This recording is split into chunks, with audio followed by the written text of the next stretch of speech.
Bem-vindo à aula de herança. Nas últimas aulas, você viu o que é programação orientada a objetos, como criar seus objetos, como trabalhar com métodos e até como compor objetos de outros objetos. Em um relacionamento, tem um. A herança é um relacionamento E1. Imagine que você vá construir um programa de simulação de animais, que vai contemplar uma série muito grande de animais.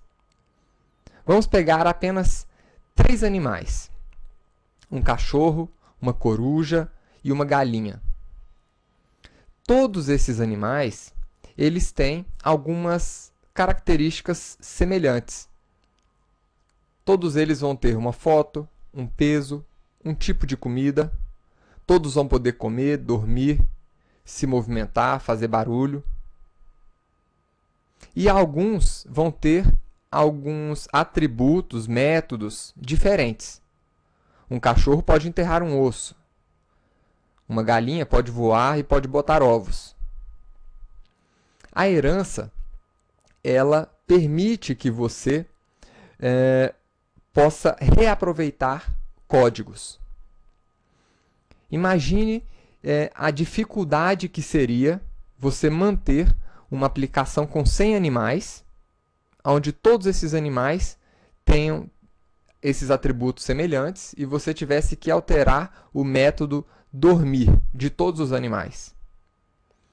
A herança, ela te dá a possibilidade de criar superclasses que recebam esses atributos e métodos semelhantes.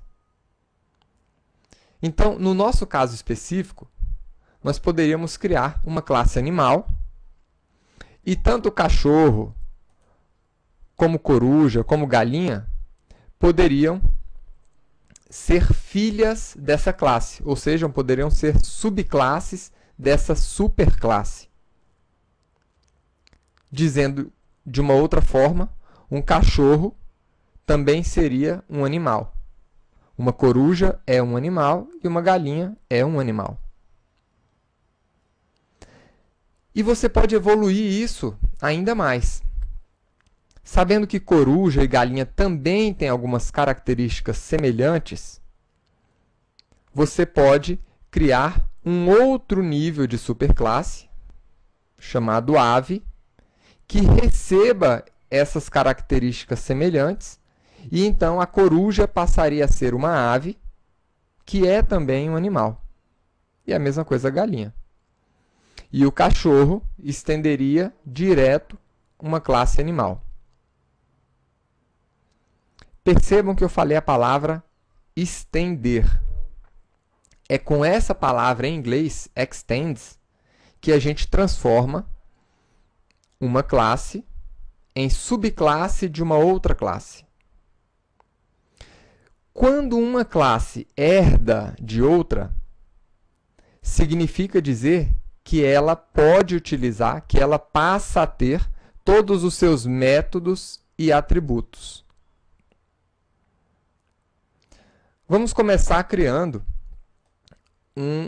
uma classe que represente essa estrutura, animal e cachorro, para mostrar o que isso quer dizer. Eu vou criar um novo pacote chamado herança.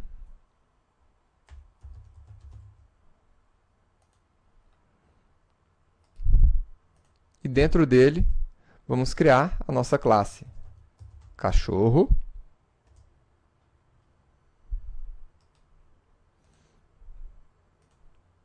E a nossa classe galinha.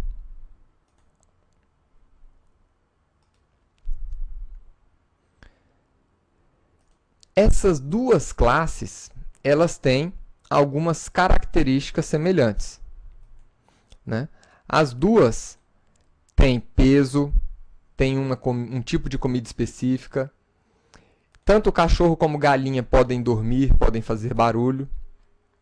Então, eu vou criar uma superclasse chamada animal com essas características. Então, vou colocar aqui um peso, uma comida, um método dormir e um método fazer barulho.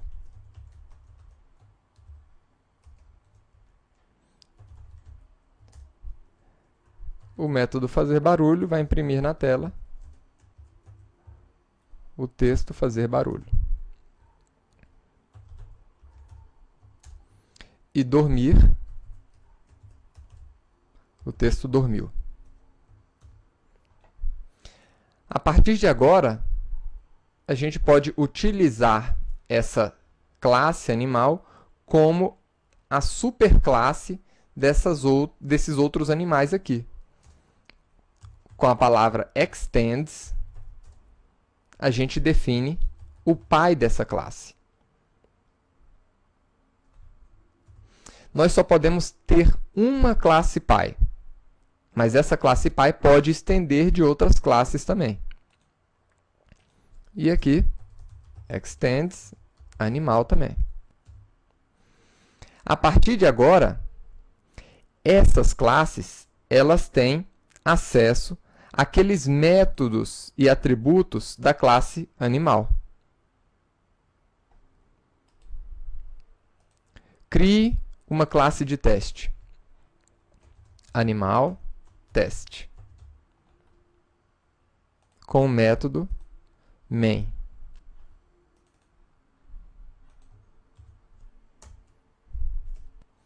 E agora vamos criar um cachorro.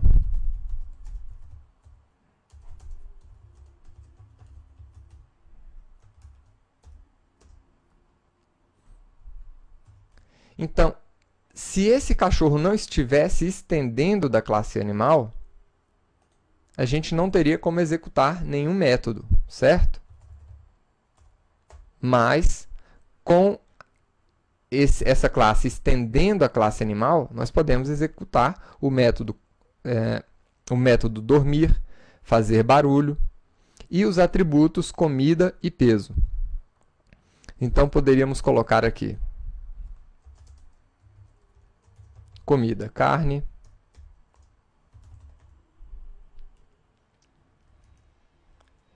dormir.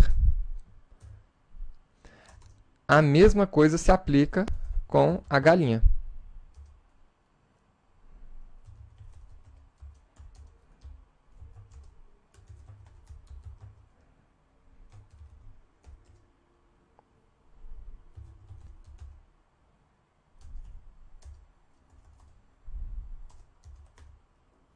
Nós também podemos colocar ela para dormir.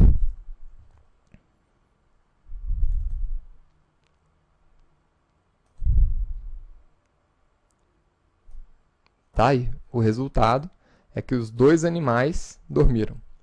Então, quando nós dizemos que uma classe é uma subclasse de outra, significa que ela está herdando aqueles atributos e aqueles métodos da superclasse. Ou seja, ela pode utilizar esses atributos como se tivessem sido aplicados dentro dela.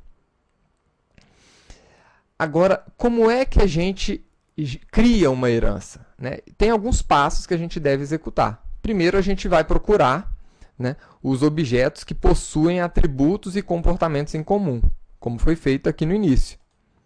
A gente viu que esses objetos tinham esses atributos e métodos em comum, e a gente, a partir daí, projetou uma classe que representava esse estado, esse comportamento comum, ou seja, que representasse um tipo maior.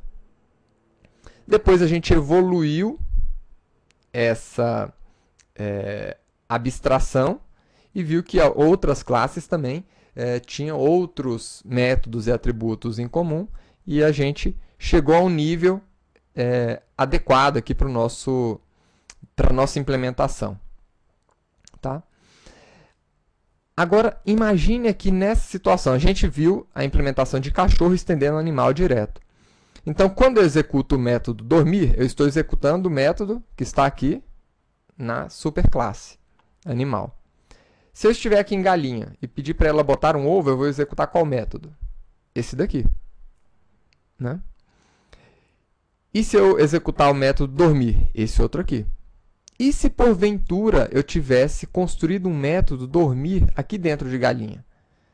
Aí a gente executaria esse método dormir, não aquele. Nós executamos sempre o método da classe mais próxima daquela que nós estamos utilizando. Ou seja, se eu estou utilizando a classe galinha, eu vou executar sempre o método mais específico, ou seja, o mais próximo dela. Agora, como é que você pode identificar se uma classe deveria herdar de outra classe, se ela deveria estender outra classe? Para isso, nós temos o teste do E1. O que é o teste do E1? O cachorro é um animal, ou seja, faz sentido que cachorro estenda de animal.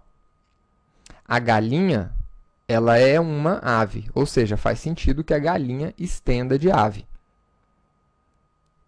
Então, vamos fazer alguns testes aqui. Vamos aplicar o teste do E1 para ver se a herança faz sentido. O quadrado é uma forma? Sim. Então, ele pode herdar de forma. A bebida é uma cerveja? Não. A cerveja é uma bebida, mas a bebida não é uma cerveja. Então, a direção da herança sempre vai funcionar em um único sentido. Então, quadrado vai herdar de forma, mas bebida não vai herdar de cerveja. Forno é uma cozinha? Não. Não é. Então, isso aqui não faz sentido utilizar o extends. Inclusive, eu vou remover aqueles que não faz sentido. Forno não estende cozinha. Funcionário estende pessoa? Funcionário é uma pessoa? Sim. Galinha é um animal? Sim. Então, pode estender. Suco é uma bebida? Sim. Então, também pode estender. Metal é um titânio? Não. O titânio é um metal, mas o metal não é um titânio. Então, não faz sentido. O ovo frito é um alimento? Sim. A Ferrari é um motor? Não. E mais, é um operador? Sim. Então, utilizando o teste do E1, você consegue identificar se uma classe deveria estender ou não outra classe, aproveitando aqueles atributos mais genéricos. Tá? Então, sempre que uma classe for um tipo mais específico de outra, essa outra, em tese, deve ser sua superclasse, ou seja, o tipo mais específico deve estender ela. Quando você tiver um comportamento que deve ser compartilhado entre várias classes do mesmo tipo, use a herança. Agora, você não deve usar a herança se a subclasse e a superclasse não passarem no teste do E1. Então, pergunte sempre se a subclasse é um tipo mais específico da superclasse. Exemplo, o chá é uma bebida? Isso faz sentido. Agora, bebida é um chá? Não. Tá? E o que é que você ganha com a herança? Você elimina o código duplicado, você generaliza o comportamento comum a um grupo de classes. Quando você precisar alterar um comportamento em todas as classes, você vai poder fazer isso em um único local, diminuindo o esforço para você corrigir ou evoluir o seu código. Todas as alterações elas serão aplicadas instantaneamente em todas as classes, quando você alterar a superclasse. Então, isso é herança. Na próxima aula, vamos continuar a ver herança. E espero que você tenha gostado dessa aula. Até lá!